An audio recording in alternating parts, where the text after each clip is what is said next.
दोस्तों कल जियो ने एक ऐसी अनाउंसमेंट करी जिसको सुन के बहुत से लोग खुश हो गए कि जियो ने इंटरनेट अनेबल जियो भारत फोन नाम करके एक स्मार्टफोन निकाल दिया जो कि सिर्फ 999 रुपये में बेचेगा, जिसको वो यूँ कह रहा है कि भैया हम 2G मुक्त भारत बनाना चाहते हैं क्योंकि अभी भी 250 मिलियन लोग ऐसे हैं इंडिया के अंदर जो कि 2G एरा के अंदर जी रहे हैं। तो उनके उस 2G एरा को हम 4G में कन्वर्ट करना चाहते हैं ताकि वो 4G फ़ोन को यूज़ कर पाए, हाई स्पीड इंटरनेट को यूज़ कर पाए, जिसके लिए बीटा ट्रायल चला रहे हैं वो 7 जुलाई 2023 से। और 1 मिलियन का बैच है जो पहला रहेगा जिसको हम बेचेंगे। लेकिन हुआ ये कि खोदा पहाड़ निकली चुईया वाली बात हो गई कि वो सिर्फ फीचर फ़ोन था 999 रुपये का। मुझे भी थोड़ा सा अचंभा हुआ था कि जियो ने ऐसी कलाकारी कैसे कर दी कि 999 रुपये में 4G फ़ोन दे रहा है, लेकिन बाद में पता लगा भैया ये तो फीचर फ़ोन है, इसके अंदर प्लान जो होंगे वो भी काफ़ी ज़्यादा सस्ते मिल जाएंगे। चलो ये चीज़ है, जिनको भी फीचर फ़ोन पसंद है वो ले सकते हैं। लेकिन उसके अंदर जियो सिनेमा दे रखा है भैया, इतनी सी स्क्रीन है उसकी, उस पर क्या देखेगा बंदा, कुछ दिखेगा भी उसमें? अगर देना ही था तो भैया थोड़ी बड़ी स्क्रीन दे देते। कई देशों के अंदर तो ऐसा होता है कि टेलीकॉम ऑपरेटर सस्ते में महंगे फ़ोन दे देते हैं कि भैया तुम्हें रहना हमारे नेटवर्क पे पड़ेगा, बस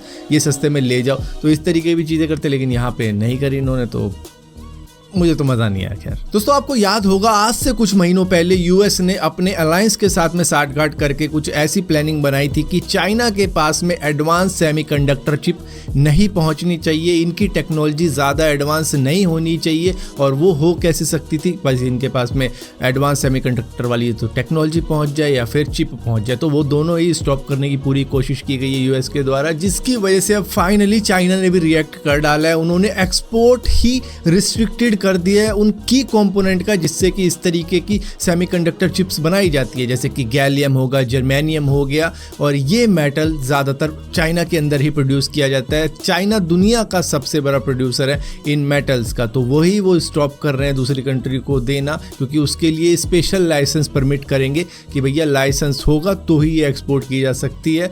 और उसको अगर रिस्ट्रिक्ट किया जाएगा तो उससे यूएस को भी इफेक्ट पहुंचने वाला है और दूसरी उन कंट्री को भी इफेक्ट पहुंचने वाला है जो कि इस तरीके की सेमीकंडक्टर चिप बनाती है इन मेटल्स का यूज करके। दोस्तों, जिन भी लोगों को मजाक लग रहा था Elon Musk versus mark Zuckerberg की फाइट को, तो ये फाइट जरूर होगी और केज के अंदर ही होगी, लॉस वेगस के अंदर होगी, ऑक्टागन में होगी। यहाँ पर मार्क ज़करबर्ग तो पहले से ही ट्रेनिंग कर रहे हैं जिजुत्सु की और उन्होंने एमएमए के लिए भी कोच हायर कर लिया है। लेकिन एलॉन मस्क क्या कर रहे हैं? वो कुछ ट्रेनिंग कर रहे हैं, नहीं कर रहे? जी हाँ, वो भी ट्रेनिंग शुरू कर चुके हैं। उन्होंने UFC legend George St Pierre के साथ में ट्रेनिंग करनी शुरू कर दी और इसी के साथ साथ famous Brazilian jujitsu coach John Danaher के साथ में भी वो ट्रेनिंग कर रहे हैं। और उन्होंने रिएक्ट करते हुए बताया कि भैया ये मजाकिया चीज़ लग रही है लेकिन मुझे बहुत ज़्यादा ट्रेनिंग की ज़रूरत है। वो तो खैर शरीर को ही देख के लग जाते हैं। और वैसे भी एलॉन मस्क काफ़ी ज़्यादा एज के हो चुके हैं, शायद 51 के हैं और मार्क ज़करबर्ग शायद अभी अपनी 40s के अंदर है। तो यहाँ पर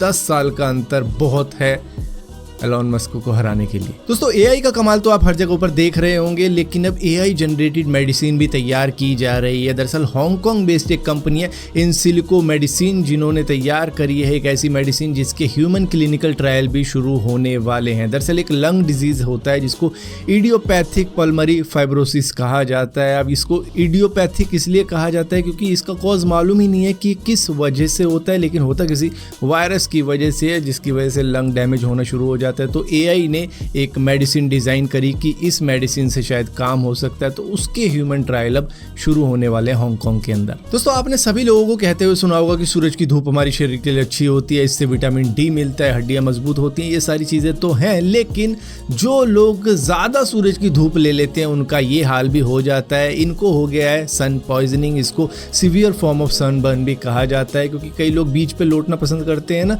कि सूरज की धूप लेने के लिए, तो वो सनस्क्रीन लगाते हैं। इन्होंने नहीं लगाई जिसकी वजह से अल्ट्रावायलेट रेज ने इनके शरीर का ये हाल कर दिया कि नेक्स्ट डे इनका फेस सूजा हुआ था। हालांकि ये कुछ दिनों में ठीक हो जाता है अपने आप ही, लेकिन उन कुछ दिनों में शायद लोग आपको एलियन समझ के इग्नोर करें।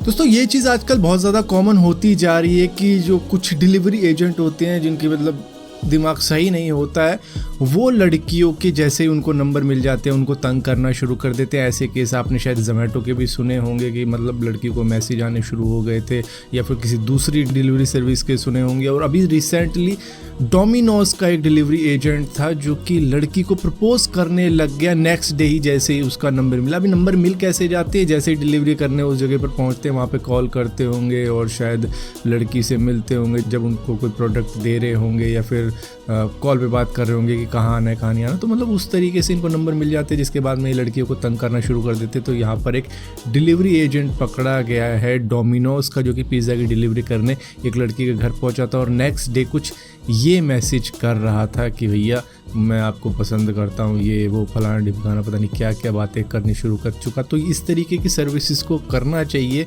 कि भैया नंबर हाइड कर देना चाहिए लोगों का, अगर वो नहीं चाहते दिखाना, क्योंकि इनको तो मिल जाता है इनका प्राइवेट नंबर जो कंपनी देती है, लेकिन जिन लोगों के पास में उनका नंबर है वो क्या करें। उनका नंबर तुम पूरी तरीके से दिखा रहे हो कि भैया ये नंबर है, लो इनसे बातें करो बाद में। ये तो इस तरीके की हरकत कई लोगों के साथ में होती है, कुछ वायरल हो जाती है, कुछ नहीं होती।